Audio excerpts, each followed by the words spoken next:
Good morning and welcome to the Provost Desk Live this morning. It's our honor and pleasure to host you here at All Saints Cathedral. The Provost Desk Live is a live talk show that addresses issues that concern people. This came as a result of the church responding to the COVID-19 pandemic. And we have dealt with many issues that have affected people during this time. But this talk show is not just for this time, it is something that we'll continue with as we address many challenges and issues that affect us as a community. Let us begin with a word of prayer. Heavenly Father, we thank you this morning for the opportunity that you have given us to interact with one another on matters of family finance.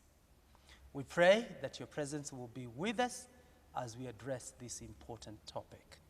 This is our prayer in Jesus' name. Amen.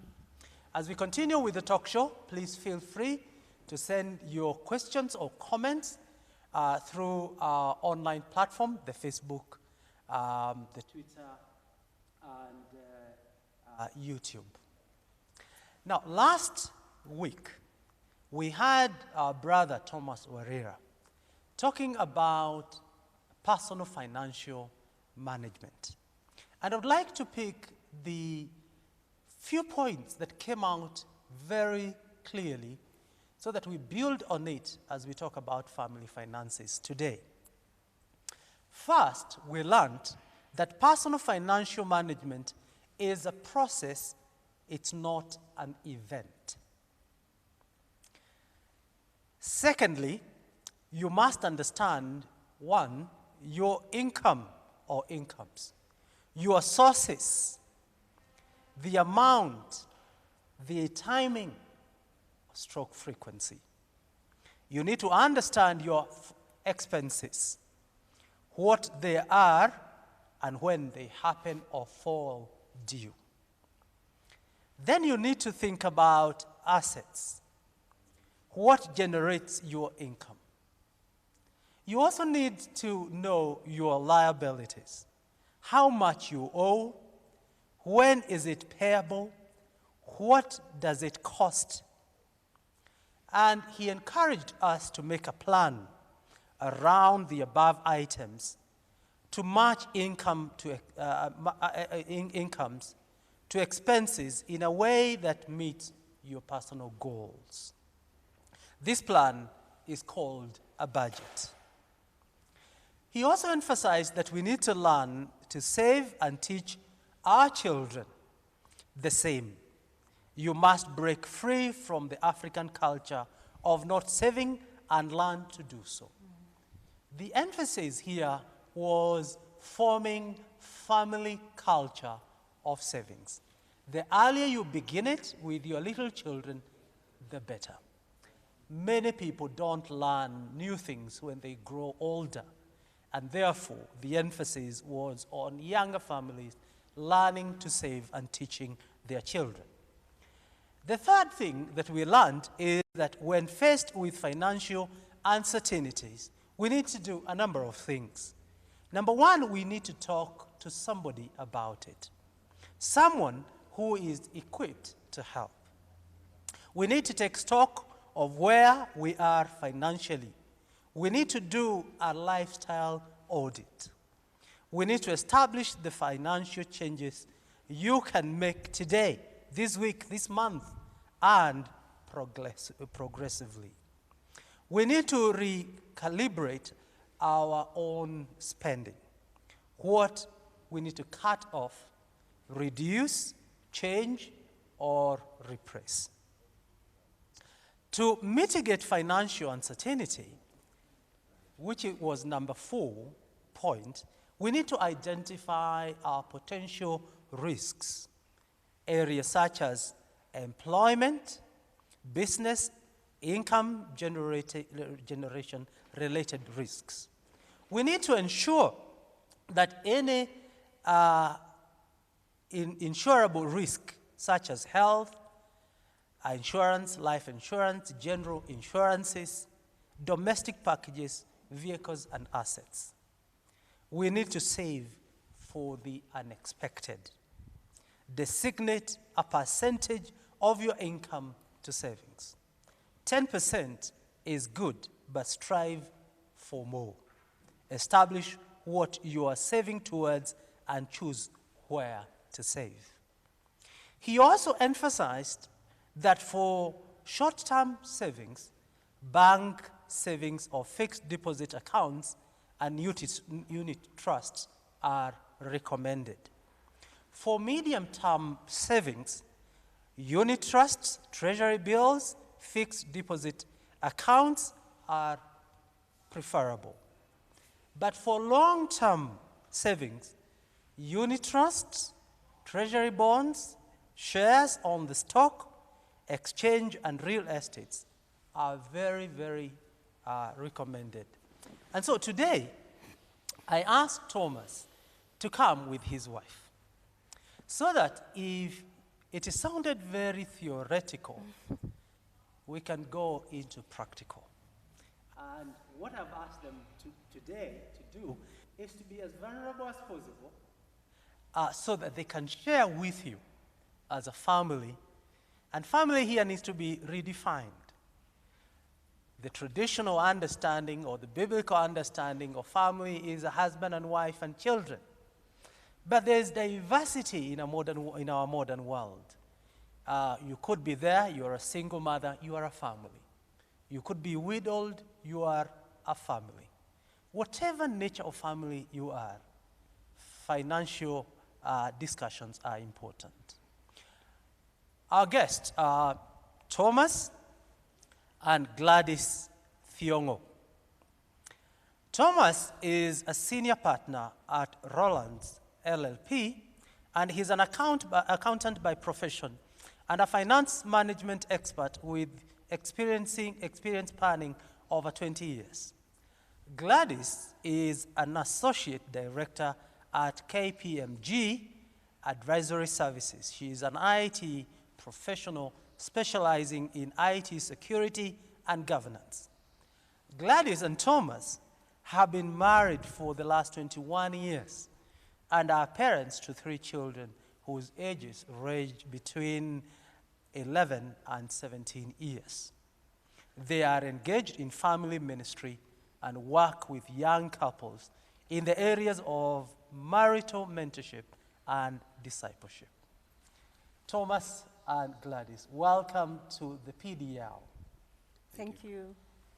Now, let's dive deep in matters of finance. When did you learn about finance? Is it now or is it at the beginning of your marriage? Let's begin there. Okay. Thank you for having us. You're welcome. Listening to that profile, even I'm impressed by myself, you know. But yeah, thank you for having us. When did I learn about finances? I think we all learn about finances in some way, mostly from probably what we saw in our homes growing up. Good. And when you come into marriage, I think, for me, when I came into marriage, I had some understanding of finances, definitely a lot more different from him as the accountant. And to be honest, money was a source of conflict in the earlier years of our marriage because our understanding, now we can joke about it and say, by and large, he's a saver, I'm a spender. Okay. And that dynamic was quite difficult until we were able to come to some form of common ground. Is that general, as you deal with couples, is that general that you have spenders and savers? Generally, one will fall in the two largely categories. in one area and the other spouse.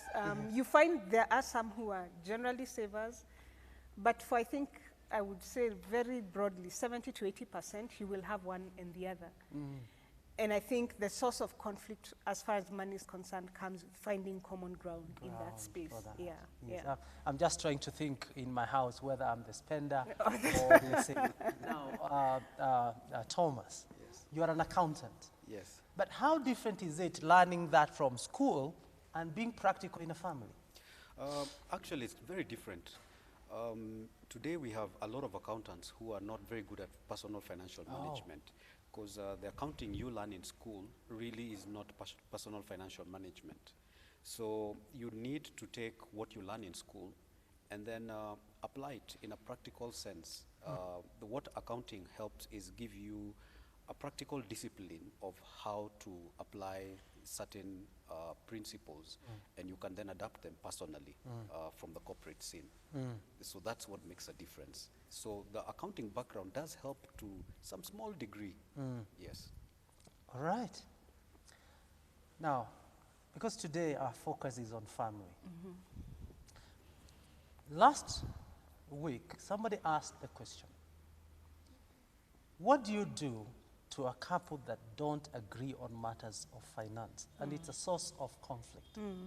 What do you say to quote your words? The problem is not money, the problem is their communication.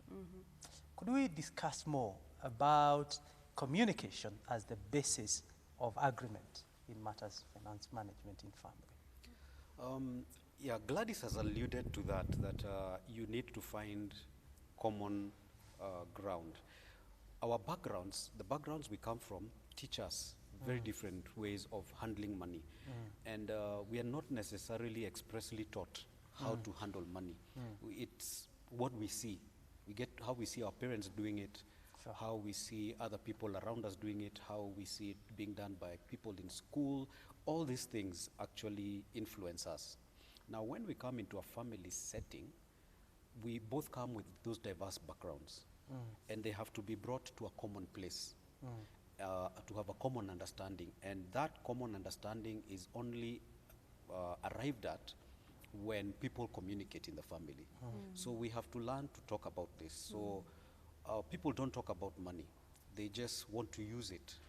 But as considering the commonality of the family unit, you have to agree on how to go about it. So there has to be discussions and coming up with now an agreed position so that everyone in the family is able to pull in the same direction as far as these money decisions are concerned. And I think to add on to that is that, yes, we've been married that long, but it's an ongoing conversation. It is not a conversation you have when you're getting married and that ends. It's an ongoing conversation because priorities change, options change, perspectives change, you know. And so if we were to use an example of the earlier years, even when you're planning for a wedding, you'll generally have a lot of different views with your spouse, and spouse to be about what is our priority. Should we spend more money on food? Should we spend more money on decor? Should we spend more money on the wedding? Or should we just be minimalist in the wedding and save for the marriage? So those perspectives begin playing in at that point.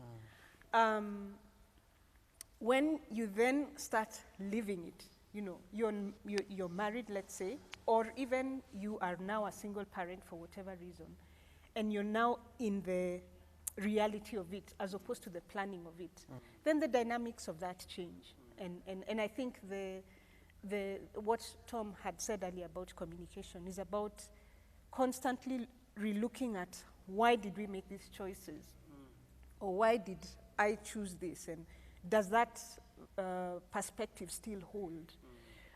So for example, you say, I'm going to have a house by, you know, own a home by 35, whether you're single or in a marriage relationship. That will change because of so many different things. Sure. And so the need for continuous communication, I think, cannot be overemphasized over the period of whatever time you are living, because things will change. And this situation is a true, you know, reflection of how many of us, we had so many plans for this year.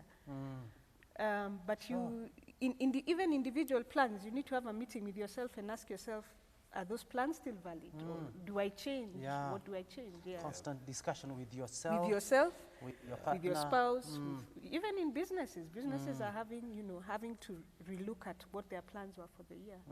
So I think communication is absolutely... Talking about money is never easy. It's not. And Jesus, and we said that last week, Jesus spoke about money, that even he spoke more than he spoke about the kingdom of God. Yeah. It tells you how central Yeah. money and position is. Is important. And yeah. many people have a lot of difficulty disclosing. They could disclose when they are employed, but after that, nobody should know their pay Yeah. slip. Yeah. What is the secret of talking about money? I think, I think one of the key importance and underlying factors about talking about it is so that when you come up with common goals and decisions around it, if you pursue them and they don't turn out right, like you make an investment decision and then it does not go right and you end up losing the investment, then if you had agreed on it, nobody comes and turns on the other one and says, it was your idea, it was their idea. So that commonality is very important, because then once you agree, you're both able to put in 100% effort in pursuing that goal. It's not a 50-50 effort. It's 100% because it's something we've agreed and we've decided to go about. And if something then goes wrong, then one person does not blame the other. Yeah. But if it goes right, then we all take the credit for Celebrate. it. We celebrate it. And we don't say, oh, it's the other person who did. So it's never left to one person to Yeah. do it. And I think just to add on that and agreeing with you, part of the problem with it is a lot of worth, even our own self-worth, is tied to money. money. Yeah. I remember when we were getting married and we had made a decision based on what we had seen in our homes to have a joint account. And the day I went to close my individual account, I really felt that I had lost a part of myself, you know, and whether, and it wasn't about anything, it was just like, this is the one thing that I define myself with, my own account, and that's no longer there. So I think the way we define worth speaks a lot to how we deal with money.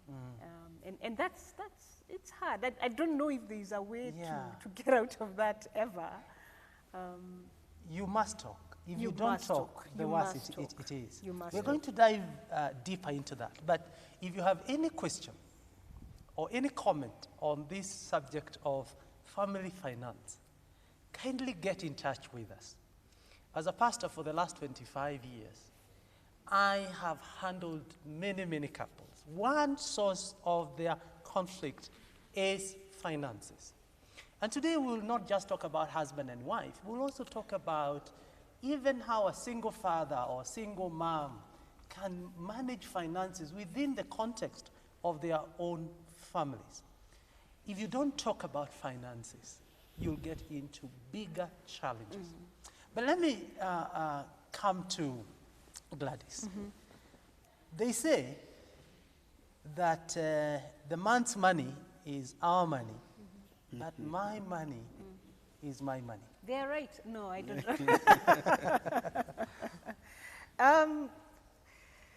That may be so. And I know we have a group of friends who we've been doing marriage life together for a good number of years, maybe 12 to 15 years. Yes. And money keeps coming up. And I think that one of the things we found is, again, coming back to communication. Some of those couples will, in that group, we are 6 couples, some of us will have joint accounts. Others will have separate accounts. But you have the same view about how you're going to deal with money. So just like I think, if we talk specifically about a marriage situation, there is no his money and my money. I think that's it's difficult because then how I do hope you somebody plan? had that, eh? Because like he's saying, if you're making investment decisions, then I am invested in ensuring that that investment choice goes right. And so I will put in whatever I need to put in. He will put in whatever he needs to put in. If it goes wrong and I'd put in 20%, I won't feel 20% failed. No. It is our family investment that has gone wrong. And so I think I don't ascribe to his money, her money. I think bring what you will from your business, from your job, from your whatever income you have. Let's put it in the basket. Together we can go further. That's my perspective. Now, Tom, how many in your own interaction with couples are able to have that view that this is our money? And I don't think Gladys is saying that we must put all the monies together. Whether they are in two different accounts or in one, it doesn't matter. It's still our money. But how many of families think of our money? It's not the natural thing for families to do, to think that way. It is a learned thinking. Okay. You intentionally have to choose to think that way and to see things that way. So it is a process. And when you start communicating and talking about it and trying to make unified plans around money, then you start seeing the need or why everything then should be pulled and you should be looking at things from one perspective. When we look at a marriage specifically, when the two get united, they become one. So even their monies, generally they'll run their monies together. So whether it's in two accounts like you said, it doesn't matter, but we need to be able to look at it as one. And we need to come up to that point of being able to think that way. It is a learned thinking. It is not the natural way to think about money that way. It is an acquired skill. It's an acquired skill. And I think the other thing I need to add there, specifically in a marriage context, and maybe we can also discuss in a single parent home context, but in a marriage context, the underlying issue of money is trust. And I say that over the years I've come to believe, or I need to learn to believe that my spouse has the best interest at heart when he is making financial decisions.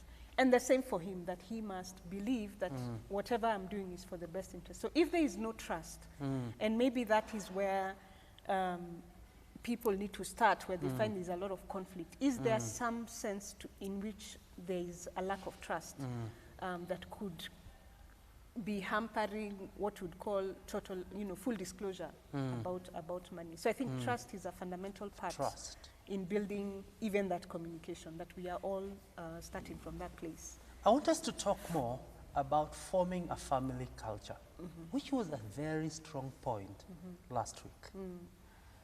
How do you involve children? I know we'll come to budgeting, but how do you form culture that values work?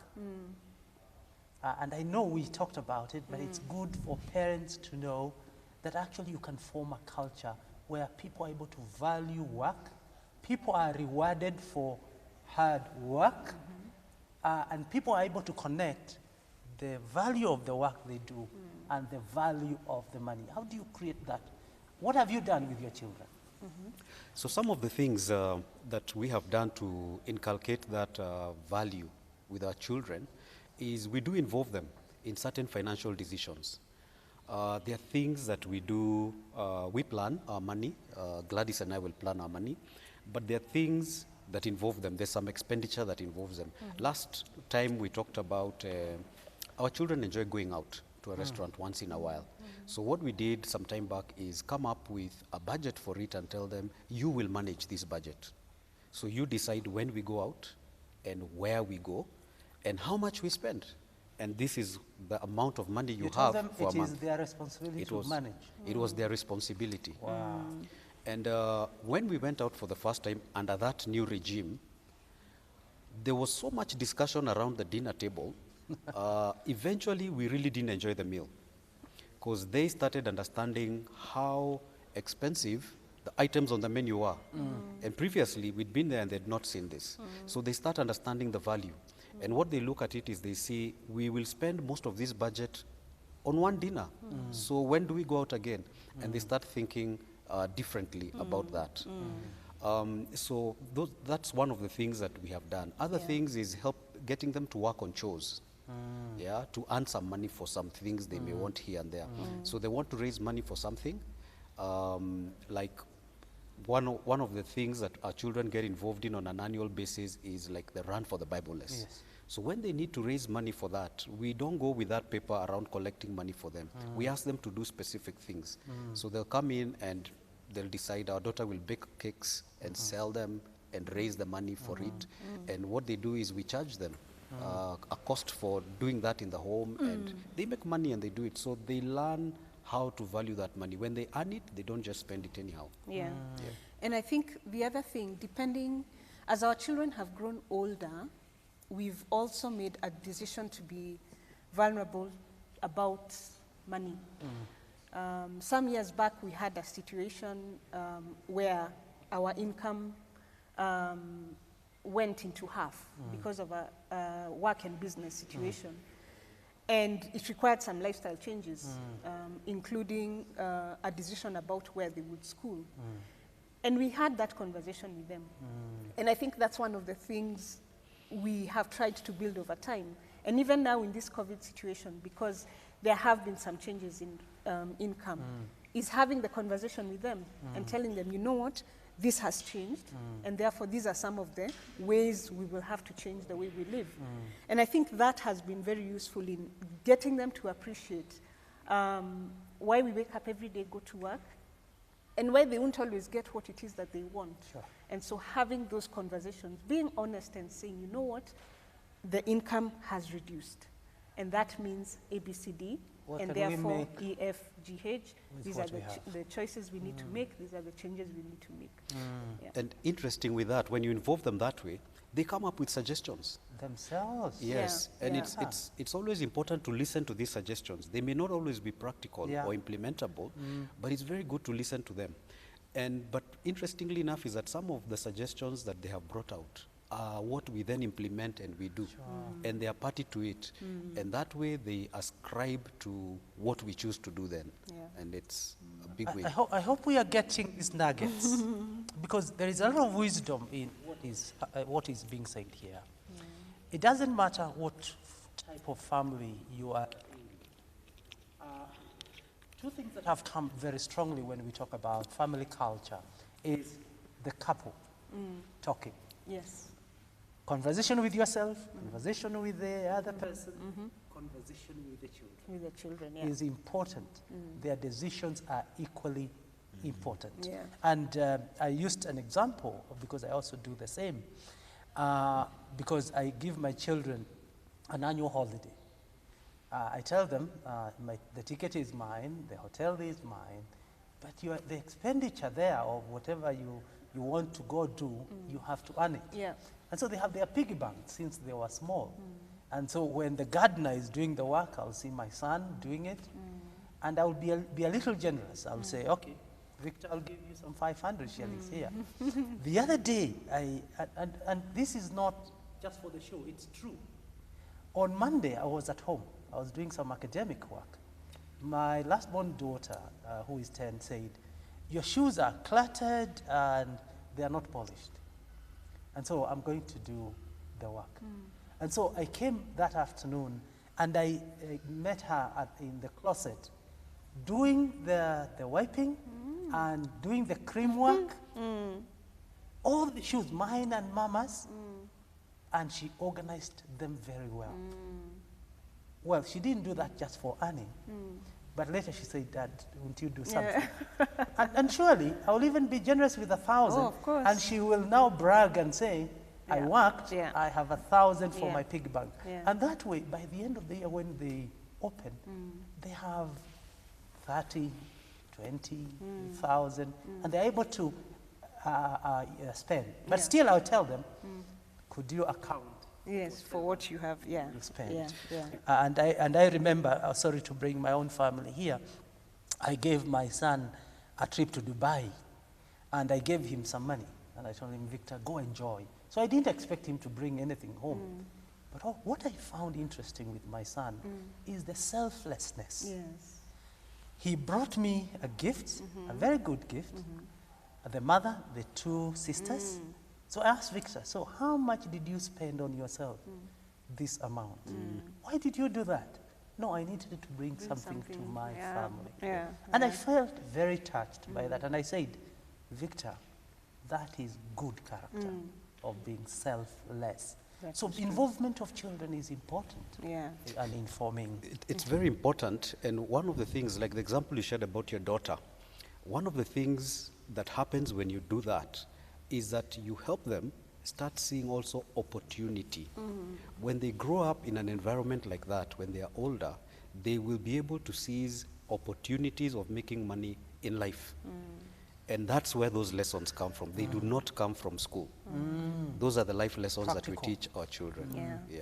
And just to finish off that point about what we teach our children from what they see, as families, we need to let our children see the need, like in this season, seeing the need that is there and being sensitive to support, you know, and I know that there's a culture in which we don't want to be seen giving, the whole issue of giving, whether it's giving in church, we tend to give very privately, and it is true, it's biblical, but our children also need to see a spirit of compassion and to be involved in compassionate activities so that they know that it is also their responsibility in society to give to others. And so, encouraging them, for example, in this season, we're encouraging them to look outside and see the need, and then saying, how can we help? And you will be surprised, where possible, we have seen our children offering some of their money to, and asking us, then we pool some money and buy some resources and bless a home, or a person, clothing. or clothing. We have a lot of clothes at home, not bad clothes, very good quality clothes, but we keep them, and we send them this weekend, guys, we need to make sure we get good clothes that we don't use and be able to donate them. To bless others. Yes, so very good cultures. Now, let's get into budgeting in family context. How do you guys budget? What we do Sorry, is... I'm personal today. No, it's fine. yeah, that's good. What we do is, over time, we have developed a budgeting template. What we do is we establish, we know what we earn. We know what money comes in from employment. We know what money comes in from the investments that we have. If people owe us any money, when it will get paid. So what we do is we put that down, actually, on a spreadsheet. And we say, this is the incomes that we have in a month. And then we go ahead and we then list out what is our expenses. And this is the part where we don't leave out anything. We put it in from our house rent, our meals, what we're going to eat, school fees we're going to pay, all those items, we actually list them out. Even here. Yeah? Yes. Even here. Here is an expense in our house. Well, Thomas doesn't have much. Yes, but we are 3 ladies, so we need budget. Oh, you have 3 daughters. We have 2 daughters and myself. 2 daughters and a son. So we need budget. There's 3 ladies in the house. So Yes. one of the budget items is a salon budget, Yes. which we plan for on a monthly basis. Yeah. And so we pick out all those items, and what we do then is we match. So what happens is, in some months you find when we do this, the expenditure may exceed the income. And so we have to do a rationalization exercise of what do we delay, what then do we don't do, what do we actually skip out and everything. And the idea is to actually get it to balance, including savings in that budget, and we always do the budget before the money comes in, not after the money has come in. Please repeat that again. Yeah, we always budget for money before it comes, so that when it comes, all you're doing is executing. Is you're sending it here and there as you had directed. So we've developed this template over time. We've shared this with so many people, and it's become a discipline. And what happens is now, in situations like now, the COVID-19 situation, where things change a bit, incomes change a bit and all that, we just get a bit more diligent, because what we do is we budget. When the money comes in, as we spend it, we track it based on that budget, because some things may happen and you may need to change something along the way. So we are cognizant of that, so we track it. And by the close of the month, by the time we're doing the next budget, we are reviewing how did we perform on the previous one. Now, if you get into that habit and you do it over time, it becomes a second nature to do it. With time, you also know these are the things we generally spend on, and this is something I need to check against the budget if I'm to spend on this and that. And it helps you rationalize and just balance out your incomes and your expenditures on an ongoing basis. Yep. Wow. And Remember I said at the beginning I am a spender, and he's the saver. Could you help us understand that more? So are you given more in the budget? No, I'm not. So that's why a budget is important, because I would... To control the spender. I have been tempered. I've been brought into shape by the budget. And so I think what I found for me useful as a budget tool, for any family, you know, even as a single person before I got married, he taught me the discipline of budgeting. There's a sense in which human nature is the day you receive money because you've been paid, there's a sense of euphoria and happiness and joy. And if you don't have a mechanism to help you manage that excitement, you spend very recklessly. And that was me before I got married, because then I would buy, granted I was still in my parents' place, so I didn't have to worry about rent and food. But a budget, for me, how it has helped, very difficult though in the first few years, I'll be honest, because I felt like he was trying to curtail me, and I was working very hard and I needed to reward myself.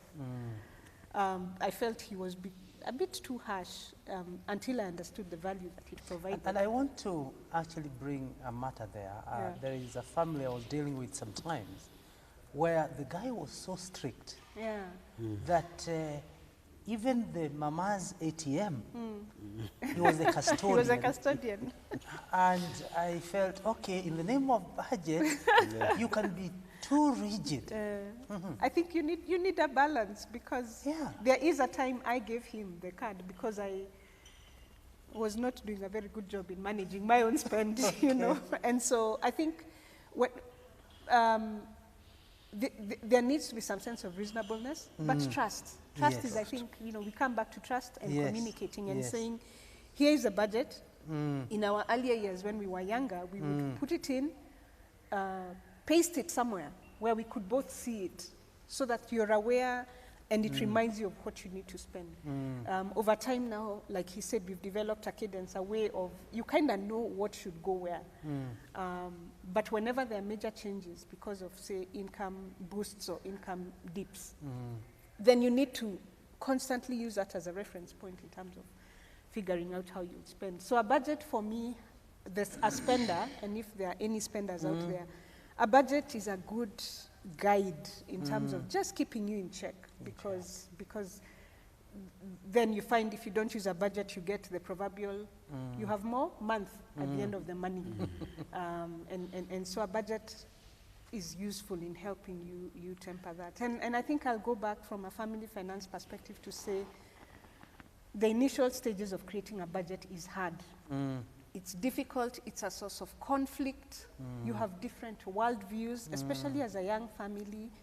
I think we should spend more on X, he doesn't agree, and it's a source of conflict. And I think we go back to communication and trust, and a common understanding that we are both working towards the greater good of the family. Then over time, it becomes easier. So if you're in that space and you're struggling with finding common ground and understanding, I've been there, so I just say, hang in there. It will be okay. Now, there's something you said last week, that in the budget, as a couple, you give each other an allowance. Because when I meet you, I'll have tea with you. So where is that in the budget? Yeah, that's something we realized as we started budgeting, and the road became a bit rough and tough, because the time when she was giving me the ATM card and saying I'm not doing a good job, we realized what we'd done is that we had budgeted all the money for the common use, and we forgot about ourselves. And yet, we are the primary income earners in this. So what we did is we actually then started paying ourselves an allowance. So within the budget, we have an amount of money that we pay to each other that we do not have to account to anyone for. So when you get it at the end of the month, or whichever period it's paid out to you, you use it for whatever. You don't have to bring a receipt for it. In the budget, we just have the amount. What you do with it is up to you. So now we discovered that when we meet our friends and you need to have lunch, or you need to have coffee with somebody, or you need to buy something somewhere, then that's what you do. When we have birthdays, our anniversaries, when we want to buy each other a card, a gift, I mean, that's how we go about and do it. Yeah. I have two questions that have come. One is budget monthly or quarterly? Number two, this is anonymous from callers, and continue bringing questions on this topic of family finances through online platforms so that we can be able to interact together. An anonymous person says, despite my partner having a solid training background, that could be Thomas, she is not keen to take up a job or venture into business. That's not you. Our finances are strained, and when I raise the issue, it brings quarrels. I feel we need to grow, yet my wife is very comfortable with my little income supporting our basic expenditure. How do I go about this? This is somebody well trained, but they love their status quo. Yeah, and this is where now again we come back to communication. Communication. They need to talk about that situation, and they need to seek help. They need to find somebody trusted they can talk to. And again, like I said, I qualified somebody well equipped who can help you with the situation, just to help you guys be able to talk about it, establish what are the reasons behind them not wanting to take up a job or start a business. There are reasons they have behind that. Identifying them and then helping them come through that, whatever it is, either fear or whatever it is, and bringing them to the point whereby now they can then actively be able to contribute to this pool of income that comes in. Gladys, talk to this lady. Well, I think I agree with Tom. The main thing for me would be, why doesn't she want to go back? I strongly believe there's an underlying reason. I don't know whether there are children in the mix, and to be honest, it's not easy for a woman to leave her children at home and go and work. It's always a struggle. It's always a struggle. We go through guilt. We go through those uncertainties about it. So I don't know whether that's the reason or whatever the reason is, but I would encourage him through whatever means, and you know your spouse and working through the communication to establish what the issue could be as to why she doesn't want to go back to work. And then if, having understood the reasons why she doesn't, then explore what other alternatives are there. If she doesn't want to go and work from outside the home, what options can they explore within the home? So it still boils down to, I think, communication and trust. We'll continue to receive questions that you could be sending as we interact about this. So back to the point. It's a nugget that I would like us to get, that you budget before you receive the money. That budget is a good guide that keeps you in check. And I want to imagine the question they were asking, is it quarterly or is it monthly? It depends on when your money comes. I don't know. Yeah, it depends actually on when your monies are coming. But as important as the budget is tracking what you do against that budget. Because you can put up a budget, like, and Gladys was saying, we used to paste it on the wall in our bedroom. You could do that, but if you don't look at it to actually see, are we acting according to it and correcting what goes It's one error? thing to do a budget. Yes. It's another to follow. But living according to it is another thing. So that's the tracking part of it as important. So whether you do it monthly or you do it quarterly, it doesn't matter as long as you do tracking in between. Because it's not, like we said, it's not an event, it's a process. So it is the in-between tracking that makes the difference. Because the budget is actually supposed to guide you along a path. Yes. And let me just add about monthly, quarterly issue. There are people who are in business and they get huge lump sums once in 4 months or once in 6 months or even once a year. You do a job and you get paid, and then you don't have another job for I don't know how long. So that should also inform, because you have monthly expenditures. So if you have rent is monthly, whether or not you have work. You know, if it's domestic pay, if it's electricity, if it's water, those are monthly, even if your income is one-off. And so in that case, then budgeting will help you say, this is the money I've gotten, and I don't know when the next one will come. And that helps you with your spouse to say, this is the money we have, so how do we budget for it until who knows when the next lump sum will come. So you budget as often as you have expenditure, but you be conscious about when the incomes will be there, and be wise about it. Because if you're the spender like me who gets the 2 million once a year, and then the first 3 months I live well, I live large, and then the rest of the months then you don't have much to do. So you also need to be conscious about that.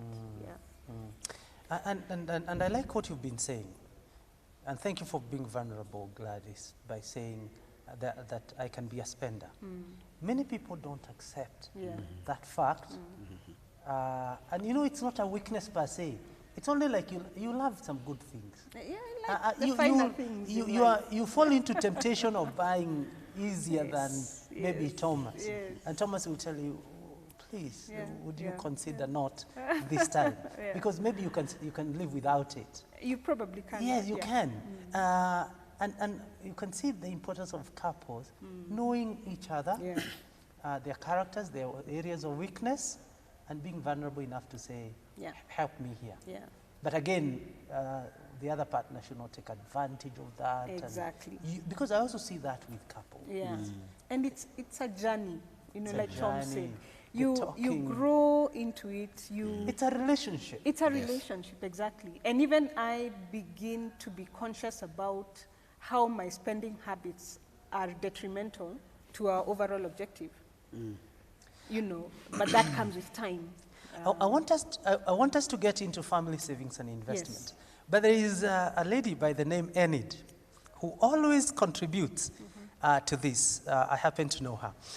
Enid is saying, what would you advise a dating couple who are planning for marriage on finances? Is it advisable to start putting finances together before marriage?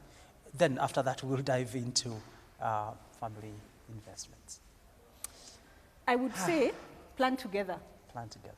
Not necessarily open accounts. You know, the issue of opening a joint account, I realize, is a very tricky issue, and I don't ascribe to either or.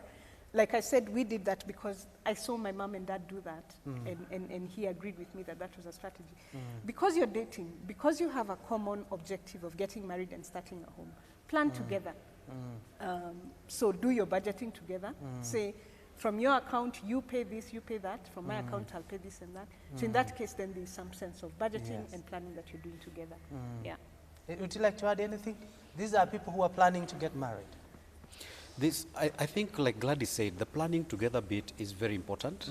But that wedding that they're planning for is a common event.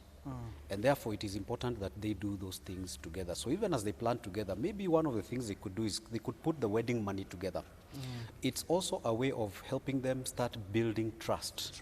With each other over finances in marriage. So they can even open a joint account. Oh, yes. For purposes of the wedding. For purposes of the wedding. They're starting to talk. Yes. And holding each other accountable. Exactly. It's a skill. It's an art we learn. We are not born knowing how to do these things. No, we are not. And especially for two people that may have different cultures. Yes, you're from very different backgrounds. Yes, I can imagine.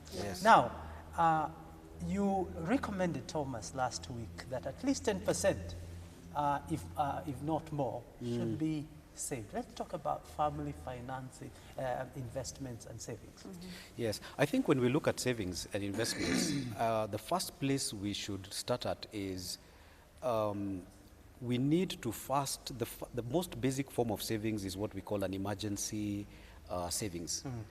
Money that you can dip into if something goes wrong somewhere or a need comes up as an emergency and something you have to do.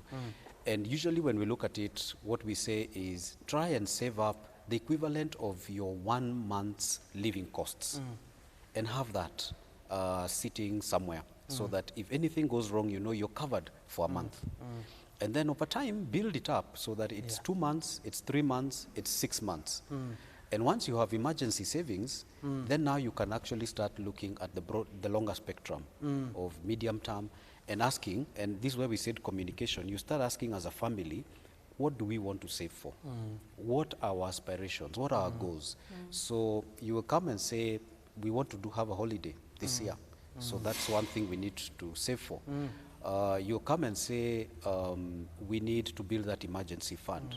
Or we want to get into a certain investment somewhere, we want to do this. So that's how the savings comes, and you start talking about it and discussing what the thing is.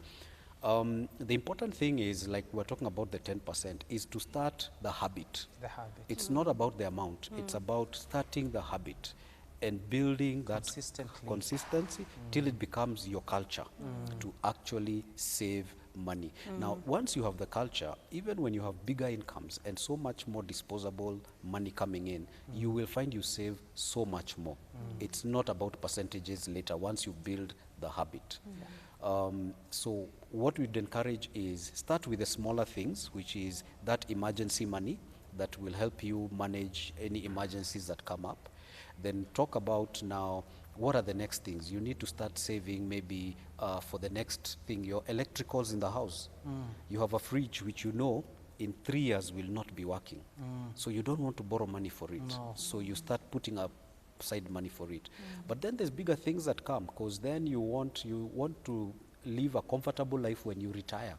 So there's longer term savings that come in of retirement, and you start looking at it and saying, what do we do about that? So where do we put money for longer term retirement and that? So you have to agree and then look at what is available for us to do with what we want to save for. Yeah. There are many questions, and I would like to spend the rest of the time here answering. There are many people interested, I think, in this topic, but just a quick one. You as a family, your investment, is it in both names? Is it in one name? Because again, couples fight about that. Yeah. I had a couple who are telling me, the lady said, back to trust issues here. The townhome should be in my name so that my children don't suffer. That's the lady giving a condition. Yeah. Yeah. And also, how do you deal with relatives in your budget? Because we are Africans. Yeah. Do you have a percentage? Kindly, those two. Okay, so the first one on how you invest. For us, we made a choice, again, based on what we saw, at least what I saw, and I think what he saw in our homes growing up, joint investments. And so for us, I think everything we have is jointly owned. Wow. In both our names. Would you recommend that to people? Absolutely. Absolutely. Absolutely. Even I for think me. so. Yeah, yeah. My property is in both. In both names, because things happen. Yeah. Yeah, and the thing is, there's some unforeseeable circumstances that happen. In the event, say, of the loss of one partner, if property is in their name, the process of actually getting it, the estate into the other, that administration process is tedious. It's tedious, yeah. And those are things that you can ease, not avoid, but you can ease by actually owning these properties or investments jointly. But it's also, the joint ownership is a question of trust. Is a question of trust. You get into it, it helps you build trust. It helps you build down trust, the road all the more. Yes. Yeah. And the second one was about Extended families. extended family. So at the beginning, earlier on, and this has changed over time, has evolved over time, we agreed to what extent we would support our parents, and then later on, a few people who we would identify in our society, where our society is our extended family. So some of it is regular, some of it is on a needs basis. And that again is about, or someone has passed on, or somebody needs this, and that's a lot about, through a lot of communication and saying, from the savings here we have, this month let's support so and so. Some months there's no one to support, other months it's very discretionary and very dynamic depending on what's happening at a given time. Now, let's talk to a single mother. Yes. There's a single mother here, say, Wamboi Mwaura. saying, good morning. This is very useful discussion. I am a single parent of 2 teenage sons, limited finances, heavy responsibilities, have to make decisions alone. Where is the best place to invest the little that I am able to save? The where now. I think the where The now is experts. dependent on when you need this money. Because investments come in different forms and shapes. And you don't want to put away money in, say, real estate, and you need it 3 years down the road. Yeah. So those are the things she needs to identify. I want to save money, but what do I need it? When do I need the income from it? And also, what kind of investment do I need? When we were much younger, a lot of our investment we tried to do into real estate. We bought plots, investments that did not have income at the point in time. But today, where we are, we need the income. So we find ourselves now investing in investments that will actually generate an income. So what I'd urge her is, if she needs income out of these investments that she's doing, then she needs to look at short and medium-term investments like unit trusts, where she can actually put in the money, it will generate her a market return, and the money is accessible as and when she needs it. But if she's trying to save for down the road, many years to come, 10 years down the road and all that, then she can go into longer-term investments, like some real estate. But before you go to unit trusts, you need to have accumulated some money. So having an account would be very important, Yes. isn't it? Yes. So that she can accumulate before Oh, she yes. moves the money.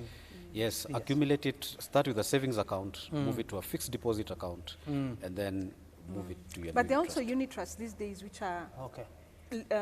low-level entry, Okay. which are very useful. And you can Yes. do monthly. You can You do can do monthly monthly. of whatever amount you have available. It's not a Ah. fixed amount. So if this month you have an excess of 10, you put. If next month you have 2, you put. And it helps Yes. and earns you interest as it so goes what you along. would tell Wamboi is get somebody who is knowledgeable Yes. about Yes. finances. Exactly. Don't struggle alone Yes. because you are single. Yes, Yes. there are Being options single available. doesn't make you Yes, lonely. yes. There are many Yes. people Yeah. willing. Who can work with And you. talk to people, they will show you and tell you what to do. Don't give the money to them, they will show you where to do the investments, Yes, and yeah. do the Then investments you do it directly. yourself, yeah. Yeah. One of the emphasis that I've seen in the questions here is about the whole question of trust. In fact, somebody is saying, I like your very repeated emphasis on trust and openness in handling family finances. This is really the game changer. That is true. From what I am hearing in handling finances. That is, and he's saying thank you to Thomas and Gladys. Then Jacob Njagi is saying Thomas took us through financial management so well during the men's mentorship program at All Saints Cathedral. Leaky Brown is saying trust, trust, trust. I know men who have reported to control wife money, but instead uses the money to do some private development and later withdraw everything that is left. Again, matters of trust. Yeah. That is coming out very strongly Yeah. in our discussion. Yeah. Yes. Now, we are coming to the end. I know 1 hour looked long, Yeah. but you can see it's a short time. Yeah. What would be your parting shot as family? What would you advise both family, both single, whatever situation people are in on matters family finance? Let's start with Gladys. I think for me, whichever state your family is in, you know, whether you're a married couple, a single parent, the end game is long term. So have a long term view, and then do the little you can now towards that long term view. I don't think you're disadvantaged, for example, if you're alone. The whole idea is building the principle, building the habits now that will pay off in future. So do the little you can now. There's no little amount. I think that for me I have found. As we say in Kiswahili, kidogo kidogo, do the little you can and keep a long-term focus. I think you will be successful. Wonderful. Yeah. Thomas. I will echo the same, that you must take a long-term view. When we talk about savings, it's not just about tomorrow. You need to look long-term, but also then be very cognizant of what your needs are, because you must save per your needs. So like for the single mom of the teenage boys, probably this is when they'll be soon going into college. So she probably then now will be needing college fees. So this is a good time to put money into places like unit trusts, where then she's able to pick money in 2-3 years down the road, and that. But just the key thing that as families, let's involve our children in what we do. Let's help them build this culture of not just saving, but also for them to learn to budget and to value hard work and money. And they'll appreciate it that way, and they'll have a better financial future. It has been our uttermost pleasure to host Gladys and Thomas. Thank you. Thank you for opening your life to people. Thank you for mentoring many. And many could be asking maybe an email, or if I was to ask a question. I know I don't want to overexpose you. How would people, if they needed a simple advice, I don't want to drive people into your life, but I know there's somebody who would want to. They can reach us on email. Our emails are pretty simple.